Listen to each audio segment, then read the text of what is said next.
All right, so this is the ascending approach to training the end range strength of our shoulder extension. So a couple of things to note here. First, we're gonna wanna use something like a dowel or a broomstick or something of that nature. That's gonna be nice and sturdy that you can grab a hold of, but is not going to carry any weight to it. And we're gonna wanna use something as a reference point. Here I have a chair, but something that's gonna keep us in the end range of our shoulder extension so that we are only able to get a small lift off of the surface that we're working from, which is gonna ensure that we are working in our end range of shoulder extension. And lastly, we're gonna wanna have some sort of weight or a movable object on standby for the end of this protocol. Here I've got a 50-pound plate, which is a bit overkill. You shouldn't really need all that much because when we're working in the end range of that particular range of motion, you're not gonna have a whole lot of strength there anyways. So just keep that in mind. And what we're actually gonna be doing for the protocol is a series of isometric holds, pulses, and then what's called overcoming isometrics, where we're trying to overcome the force of an immovable object, which is just going to help recruit more motor units to that muscle group and ensure that we are creating the adaptation of the tissues to develop greater strength in that range of motion.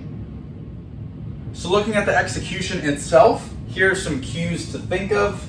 First and foremost, we want to make sure that our grip on that dowel is supinated, meaning that our palms are facing down. We're going to want to set ourselves up as far enough away from the bench or chair or whatever you're using that we can have a nice extension of the arms. The elbows are nice and locked, and we don't want to be leaning forward, as that's going to allow you to get much more range and cheap movement. We want to keep the back nice and straight. Keep the scaps retracted and depressed and stay in that position. And then we're gonna lift off like that. Okay, so we're gonna start with isometric holds, then we're gonna do pulses, then we're gonna do the overcoming isometrics. A common prescription will be something like a 5 to 10 second isometric into 10 end range pulses, and then 3 5-second overcoming isometrics. So I will put that on demo for you here.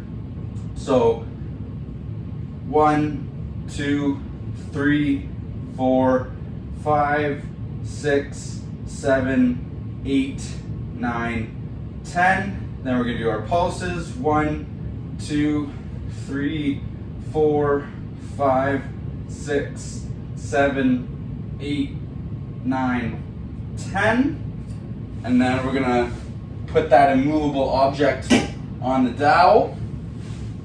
And again, you're not gonna have any movement occurring here, but just a contraction of trying to create movement against that immovable object. So it'll look like this.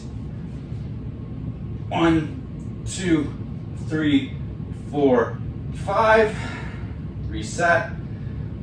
1, 2, 3, 4, 5.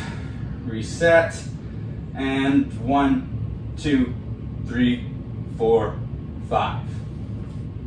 So that's what it's going to look like.